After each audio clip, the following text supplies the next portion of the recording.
हमको स्टॉक के वैल्यू में कोई रिकवरी आती हुई दिखाई नहीं दे रही। हम लोग बात करने जा रहे हैं यस बैंक के स्टॉक की इस वीडियो में। और जैसे कि आप देख सकते हैं कि वीडियो का टाइटल है yes bank, under what condition yes bank stock will recover. हम बात करेंगे कि वो कौन सी कंडीशंस होंगी जब वो पूरी होने लगेंगी यस बैंक का स्टॉक रिकवर कर जाएगा, और जब तक वो कंडीशंस पूरी नहीं होंगी यस बैंक का स्टॉक रिकवर होना is a very difficult task, I must say.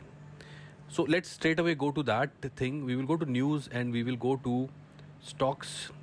We will straight away see this article of Yes Bank, under what condition Yes Bank stock will improve.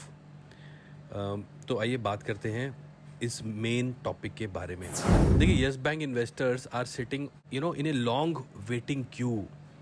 What started in 2019 is continuing and seems like taking a lot of time than anybody would have had predicted.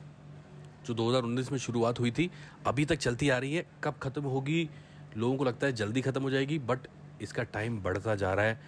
What goes inside a bank, bank के अंदर क्या चल रहा है इसका खबर investor को उस टाइम नहीं पता लगती जब एक्चुअली वो होती है, काफ़ी टाइम बाद पता लगता है. और येस बैंक के केस में कुछ ऐसा ही हुआ. इन्होंने खूब ख़राब कंपनीज़ को जो कि डिक्लाइनिंग ट्रेंड पे थी लोन बांटे. उनके जो भी प्रमोटर्स थे वो कहीं ना कहीं अच्छे नाम को रिप्रेजेंट करते थे, बट आई थिंक कुछ और ही मूड में थे. शायद वो अपनी कंपनीज को बंद कराने के चक्कर में थे, चाहे वो DHFL हो, चाहे वो आपका अनिल अंबानी हो.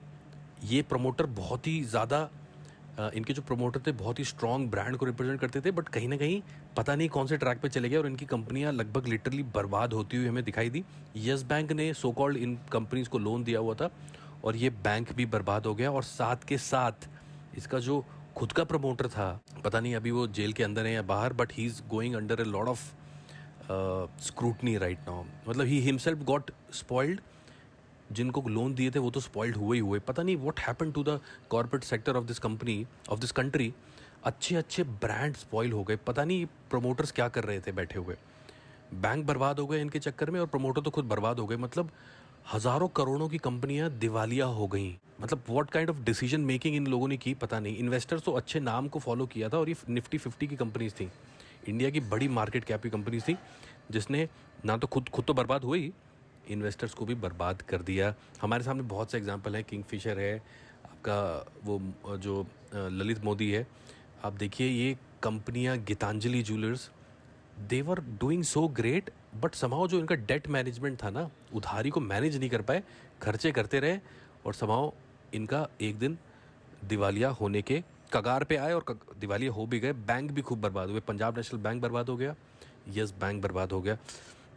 सो येस बैंक के साथ तो आपको हिस्ट्री पता ही होगी. मैं 2 मिनट लूँगा. सडनली RBI को लगा कि ये अपनी प्रोविजनिंग नंबर सही नहीं दे रहा, and suddenly what they did, they immediately said कि Rana Kapoor has to step down as a CEO. They appointed Ravneet Gill as the new CEO. Ravneet Gill came, he said कि मैं I am gonna recover this bank. We have a strong robust recovery plan, जिसमें हम लोग पैसे को we will generate fund raising, will do fund raising एक बार हुई भी, बट समहाउ एक ऐसा दौर आया जब इन्होंने घोषित कर दिया कि अब हमारे पास एक भी रुपया नहीं है, सैलरी देने को तक नहीं है, और शायद लोग बैंक से पैसा निकाल भी ना पाएँ. और बैंक बेसिकली बांटता कौन सा पैसा है, जो लोग डिपॉजिट करके जाते हैं, राइट. सो इतना बड़ा खतरा आ गया, सरकार के ऊपर क्वेश्चन उठने लगे. तो सरकार की तरफ से SBI ने स्टेप इन किया. SBI बाकी इन्वेस्टर्स को भी लेके आया और SBI इसका मेजर स्टेक होल्डर बन गया. इन सब के कारण क्या हुआ कि यस बैंक दोबारा से चल निकला, सारी ब्रांचेस चल निकली, सैलरीज आने लगी, लोग पैसा निकालने लगे. It all settle down. इस दौरान HDFC bank, ICICI bank, Kotak bank, इनको भी SBI ने बोला आप भी आओ और अपनी इन्वेस्टमेंट करो. सबने की और यस बैंक का स्टॉक जो कि 25, 30, 35 रुपये पे गिर गया था, 45, 50 रुपये तक भी गया 2020 में. बट इतनी बड़ी इन्वेस्टमेंट के बावजूद क्या हुआ कि जो बैड लोन्स की बुक थी उसको तो कोई चेंज नहीं कर सकता, जो आपने उधारी बांटी हुई है, और जिसको जो नंबर्स अभी तक आपने प्रोविजनिंग में नहीं दिखाए वो तो आने वाले टाइम पे आने ही थे. वो लगातार फिर उसके बाद जब रिजल्ट्स आए, लॉस पे लॉस डिक्लेयर हुआ, लॉस पे लॉस डिक्लेयर हुआ. Q4 तक लॉस डिक्लेयर होता रहा, बट अभी हाल फिलहाल क्या हुआ है कि Q1 में बैंक ने प्रॉफिट डिक्लेयर किया है। दोस्तों अब हालात ये हैं कि बैंक इतना ज़्यादा निराश कर चुका है इन्वेस्टर्स को कि इन्वेस्टर आए ज़रूर रिजल्ट के बाद, बट थोड़ा सा माइनर प्रॉफिट बुक करके भाग खड़े हुए कुछ दिनों में।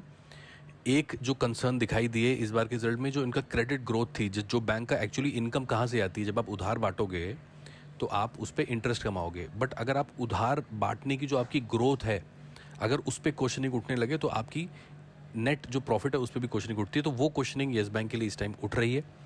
क्रेडिट ग्रोथ इंडिया में I think nobody can stop that. CASA growth nobody can stop that. इस बैंक के साथ भी वो हो रहा है, बट क्रेडिट किस पेस पे ग्रो कर रहा है, I think people are questioning that. But एक चीज़ ज़रूर अच्छी हो गई कि इस क्वार्टर में इन्होंने अपना प्रॉफिट डिक्लेयर कर दिया, बट इन्वेस्टर्स इतने निराश हैं और इतने भरोसा नहीं करते क्योंकि इस पे शॉर्ट सेलिंग भी बहुत होती है। इन्होंने हल्का सा 50-60 पैसे के प्रॉफिट बुक करके चले गए, और पिछले कुछ दिनों से जब से कोविड के केसेस दोबारा बढ़ने की उम्मीद दिख रही है और HDFC और एक्सिस ने हाई प्रोविजनिंग डिक्लेयर करी है, बैंक में भी बहुत प्रेशर हमें आता हुआ दिखाई दे रहा है। So what's also hitting the entire banking sector is the COVID impact, nobody can deny that. So now looking at the current situation, it seems like that the bank will remain in pressure until unless, देखिए अब सबसे बड़े सवाल का जवाब मैं आपको इस वीडियो में देने जा रहा हूँ। Under what condition yes bank will recover. देखिए बैंक में अभी एक मैंने आपको चीज़ समझा दी कि क्रेडिट ग्रोथ, उधार देने में आप कितना ग्रोथ दिखा रहे हो, एक ये फैक्टर आपको पकड़ के रखना है। जितना ज़्यादा आप उधार दोगे उतना आपकी ग्रोथ की पॉसिबिलिटी बढ़ जाती है। सेकंड, उस क्रेडिट से जो प्रॉफिट निकलेगा कहीं वो प्रोविजनिंग में तो नहीं फंस रहा।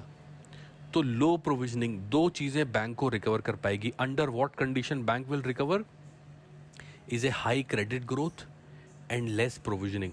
सो आई am gonna conclude this by saying, looking at the current scenario, bank will remain in pressure until unless its EPS यानी कि अर्निंग पर शेयर जो ऑब्वियसली बढ़ेगा जब प्रॉफिटेबिलिटी आएगी, and the book value will improve, यानी कि bank की overall book value will improve होगी। और ये दोनों कब होंगी? जब इनकी क्रेडिट ग्रोथ और इम्प्रूव होगी और प्रोविजनिंग कम से कम रहेगी। तो ये दोनों फैक्टर जब तक ना हो दोस्तों, आई थिंक इन्वेस्टर भले ही प्रॉफिट आ रहा है, बट आप ये देखें कि क्या बैंक क्रेडिट में भी ग्रोथ लेकर आ रहा है कि नहीं, राइट? कुछ टाइम के लिए प्रॉफिट ज़रूर आ जाएगा, बट जो लॉन्ग टर्म जर्नी स्टॉक्स पे कवर करनी है ट्रिपल डिजिट की, उसके लिए इन दो फैक्टर्स का होना ज़रूरी है। आप इस पूरे आर्टिकल को आके पढ़ें, मैंने तो काफ़ी आपको ब्रीफ में समझाया। Just come and have a look at this, put your comments, write down your comments, let me know how did you find it, and let's have a debate. आपको क्या लगता है कि येस बैंक कब recover करेगा और under what condition it will recover? करेगा ज़रूर, इसमें कोई दो राय नहीं है, बिकॉज इंडियन इकोनॉमी जो कि लगभग आप लोग बोलते हैं 3 ट्रिलियन की इकोनॉमी है, 10 ट्रिलियन का सफ़र तय करना है, जो कि 2021-22 तक ये लोग सोच रहे थे। कोविड हिट कर गया 19 में, आई थिंक अब वो 25-26 तक जाने की बातें हो रही हैं। But when the economy will go up, banking sector will become a beneficiary of it undoubtedly, right? So we have to wait and watch when that will happen. Recover होगा, but when that will happen is the main question. आप भी अपने comment जरूर करें, let's have a debate on this. Thank you so much guys for watching this video.